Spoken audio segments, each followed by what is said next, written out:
2025 সালে যে সমস্ত ছাত্রছাত্রীরা ধরো উচ্চ মাধ্যমিক পরীক্ষা দেবে, তোমাদের ইতিহাস সাবজেক্টের কতগুলো ব্রড কোশ্চেন অধ্যায় ভিত্তিক কিন্তু আমি আলোচনা করব। এর আগে আমি আলোচনা করিনি, মানে এই বছর ফার্স্ট আমি শুরু করছি।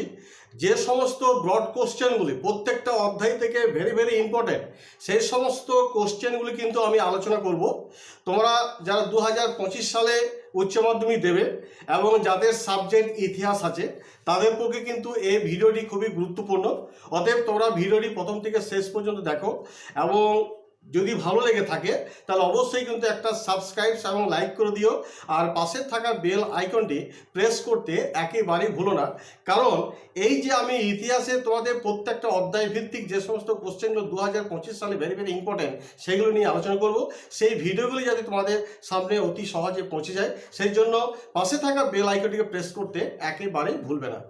দেখো, আজকে আমি তোমাদের ইতিহাসে ক্লাস 12-এর কথা বলছি। ইতিহাস সাবজেক্টে তোমাদের ধরো প্রথম অধ্যায় থেকে যে সমস্ত কোশ্চেনগুলো খুবই 2025 সালের পক্ষে ভেরি ভেরি ইম্পর্টেন্ট, সেই কোশ্চেনগুলোই কিন্তু নিয়ে আমি ডিসকাস করব।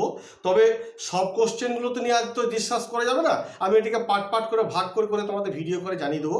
তবে প্রথম অধ্যায় থেকে যে কোশ্চেনগুলো করবে এবং খুব ভেরি ভেরি ইম্পর্টেন্ট 2025 সালের পক্ষে, সেই কোশ্চেনগুলো তাহলে বলি। প্রথম যে কোশ্চেনটি বলছি সেটা হচ্ছে যে কিংবদন্তি বলিতে কি বোঝো, এর বৈশিষ্ট্যগুলি আলোচনা করো এবং কয়েকটা কিংবদন্তির উদাহরণ দাও। এই কোশ্চেনটি কিন্তু করবে, এটা কিন্তু ভেরি ভেরি ইম্পর্টেন্ট 2025 সালের পক্ষে। এই কোশ্চেনটাই কিন্তু আজকে আমি তোমাদের সামনে আলোচনা করব। তাছাড়া প্রথম অধ্যায়ে আরও যে সমস্ত কোশ্চেনগুলো রয়েছে সেগুলো হচ্ছে যে কিংবদন্তি ও পৌরাণিক কাহিনীর মধ্যে পার্থক্য লেখো এবং ইতিহাসে কিংবদন্তির গুরুত্ব লেখো। এই একটা কোশ্চেন ভেরি ভেরি ইম্পর্টেন্ট, এটা এর করে নিও। 3 নম্বর যে কোশ্চেনটি প্রথম অধ্যায় থেকে খুবই ইম্পর্টেন্ট, মিথ বা উপকথা ও লেজেন্ড অর্থাৎ পুরো কাহিনী বলিতে কি বোঝো, অতীত বিষয়ে মানুষের ধারণাকে এরা কিভাবে রূপদান করে আলোচনা করো। তাহলে এই কোশ্চেনটাও খুব ইম্পর্টেন্ট। আর এই অধ্যায় থেকে শেষ যার একটা কোশ্চেন বলবো সেটা হচ্ছে পেশাদারি ইতিহাস বলিতে কি বোঝো, পেশাদারি ইতিহাসের সঙ্গে অপেশাদারি ইতিহাসের পার্থক্য লেখো। এই যে প্রথম অধ্যায় ইতিহাসের ক্লাস 12-এর ইতিহাসের প্রথম অধ্যায়ে যে কোশ্চেনগুলো ভেরি ভেরি ইম্পর্টেন্ট 2025 সালের পক্ষে, সেই কোশ্চেনগুলো বলে দিলাম। আমি কিন্তু প্রত্যেকটা কোশ্চেনই কিন্তু তোমাদের লাইন ধরে ধরে কিন্তু তোমাদের বুঝিয়ে দেবো। হ্যাঁ, তোমরা প্রথম থেকে শেষ পর্যন্ত দেখতে থাকো। তবে আজকে সব কোশ্চেনগুলো আলোচনা করা যাবে না, আমি তো আগেই বললাম যে পার্ট আমি ভাগ করে কিন্তু আলোচনা করব। হ্যাঁ, তোমরা দেখবে আজকে যে কোশ্চেনটি আলোচনা করব সেটা হচ্ছে কিংবদন্তি বলিতে কি বোঝো এবং এর বৈশিষ্ট্যগুলি আলোচনা করো এবং কয়েকটা কিংবদন্তির উদাহরণ দাও। তাহলে চলো শুরু করা যাক প্রথম কোশ্চেনটি আলোচনা। তাহলে আমাদের প্রশ্ন ছিল যে কিংবদন্তি বলিতে কি বোঝো, বা এটাকে হয়তো বলতে পারি যে কিংবদন্তির সংজ্ঞা লেখো। দেখো, পাশ্চাত্য জগতে প্রচলিত আঞ্চলিক ঐতিহাসিক লেজেন্ড ও জনপ্রিয় অ্যান্টিকুইটিক্স নামে আঙ্গিককে বাংলায় কিংবদন্তি বলা হয়। কিংবদন্তিতে অতীতে কোনো চরিত্রকে অতি মানব রূপে কিন্তু তুলে ধরা হয় অতীতের। এর ফলে কি হচ্ছে না, কিংবদন্তিতে বাস্তব অপেক্ষা কল্পনার আধিক্য বেশি থাকে। লোকসমাজ বিশ্বাস করে কিংবদন্তির চরিত্রগুলো এক সময় জীবিত ছিল। কিংবদন্তিতে কিছু কিছু ঐতিহাসিক তথ্য ও সূত্র আছে বলে ঐতিহাসিকগণ মনে করেন, এবং প্রাগৈতিহাসিক যুগে পৌরাণিক কাহিনীর পর কিংবদন্তিগুলির উদ্ভব হয়েছিল। তাহলে বুঝতে পারছো যে কিংবদন্তি বলতে কি বোঝো বা সংজ্ঞা কি, এটাই কিন্তু তোমরা লিখবে।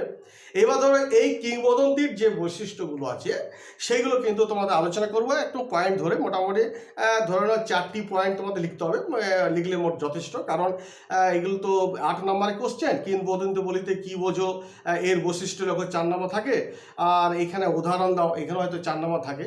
তো যাই হোক, এবার আমরা বৈশিষ্ট্যর দিক দিয়ে আমরা চলে যাই।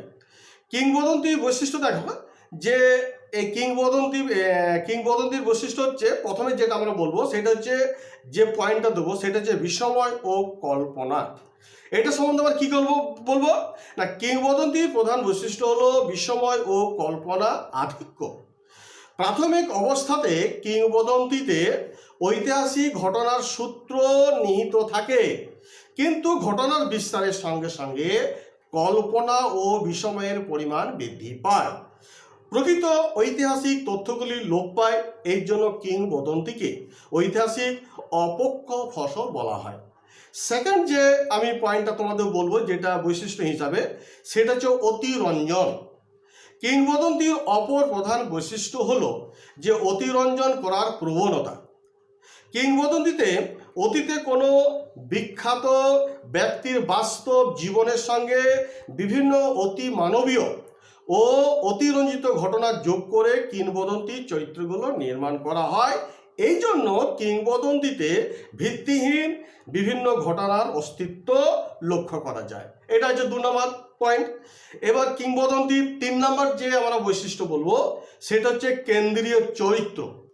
যেমন ধরো, প্রতিটি কিংবদন্তিতে একটি কেন্দ্রীয় চরিত্র থাকে এবং এই চরিত্রগুলি একসময় জীবিত ছিল। যেমন রামচন্দ্র, শ্রীকৃষ্ণ, হারকিউলিস, এই এক সময় কি ছিল, বাস্তবে ছিল, তা ঐতিহাসিকগণ কিন্তু স্বীকার করেন।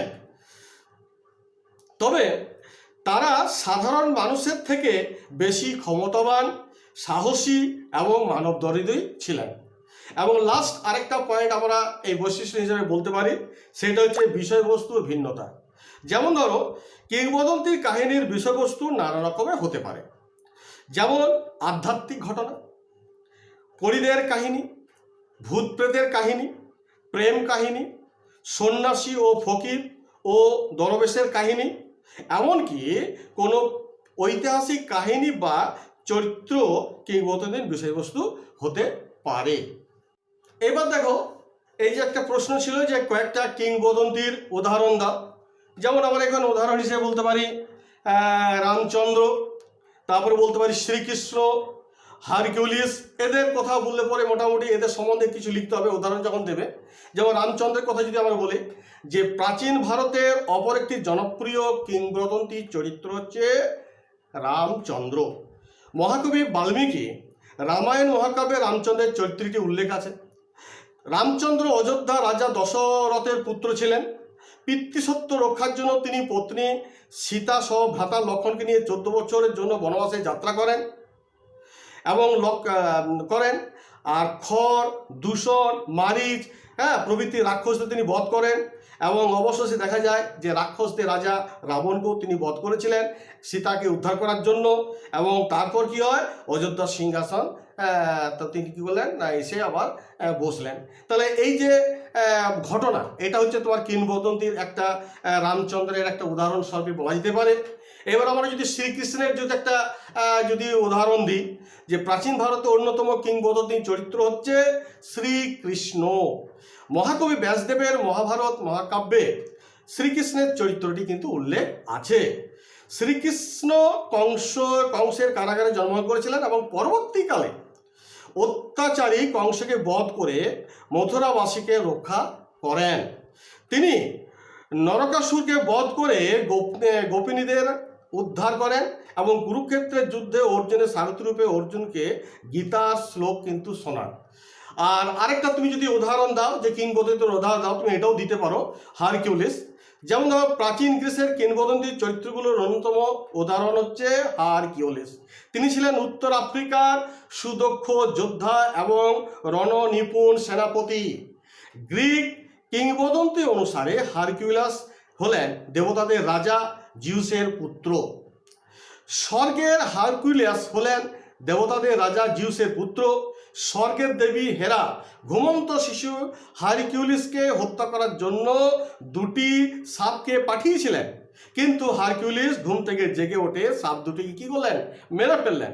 যৌবনে হারকিউলিসের বহু বীরত্বের কাহিনী আছে এবং তার মৃত্যুর পর তার নামের সঙ্গে বহু কাল্পনিক ঘটনা যুক্ত আছে এবং হারকিউলিসকে নিয়ে বীর পূজা শুরু হয়। তাহলে এইখানে তোমাদের যদি বলে যে কয়েকটা কিংবদন্তির উদাহরণ দাও, তাহলে তুমি যদি দিয়ে দাও শ্রীকৃষ্ণ, রামচন্দ্র, হারকিউলিস, এদের কিন্তু উদাহরণগুলো দিতে পারে।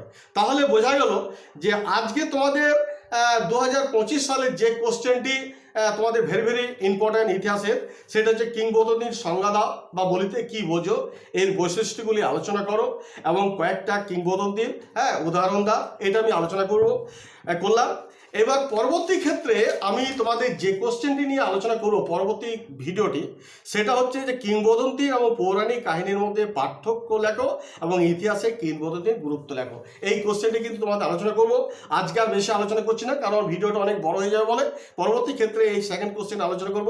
অর্থাৎ প্রথম ক্লাস 12-এর ইতিহাসের প্রথম অধ্যায়ের 4টে কোশ্চেন তোমাদের আমি আলোচনা করব। তার মধ্যে একটা কোশ্চেন আলোচনা হয়ে গেল যে কিংবদন্তি বলতে কি বোঝে, এর বৈশিষ্ট্যগুলো আলোচনা করো এবং কয়েকটা কিংবদন্তির উদাহরণ দাও। নেক্সট আমি যেটা আলোচনা করব পরবর্তী ভিডিওতে, তোমরা দেখতে থাকো। হ্যাঁ, কিংবদন্তি এবং পৌরাণিক কাহিনীর মধ্যে পার্থক্য লেখো এবং ইতিহাসে কিংবদন্তির গুরুত্ব লেখো। যাই হোক, যদি আমার এই ভিডিওটি ভালো লেগে থাকে তাহলে অবশ্যই কিন্তু তোমরা কিন্তু একটা লাইক করে দিও, এবং তোমরা যদি লাইক করে দিও তাহলে কিন্তু আমার এই ভিডিও করতে অনেকটা উৎসাহ জাগে। সেই জন্য তোমাদের সবাইকে রিকোয়েস্ট করবো তোমরা ভিডিওটি দেখো। প্রয়োজন হলে এই যে তোমাদের নোটগুলো দিলাম, এই নোটগুলো তোমার একটা স্ক্রিনশট করে নাও বা তোমরা খাতার মধ্যে নোট করে নাও। দেখবে এখান থেকে কিন্তু তোমাদের খুব গুরুত্বপূর্ণ কোশ্চেনগুলো আমি আলোচনা করবো। সেগুলো কিন্তু 2025 সালে আসার কিন্তু অনেক প্রবল সম্ভাবনা। আমি কিন্তু এখন সাজেশন করছি না, কিন্তু 2025 সালে যে কোশ্চেনগুলো আসার খুবই সম্ভাবনা আছে সেগুলো নিয়েই কিন্তু প্রত্যেকটা অধ্যায়ের কোশ্চেনগুলো কিন্তু আমি উত্তর সমেত করে আলোচনা করবো। যাই হোক, এই পর্যন্ত আজকে ভিডিও রইল। তোমরা সকালে ভালো থাকো, এই বলে আমি ভিডিওটি এখানে শেষ করছি। ধন্যবাদ।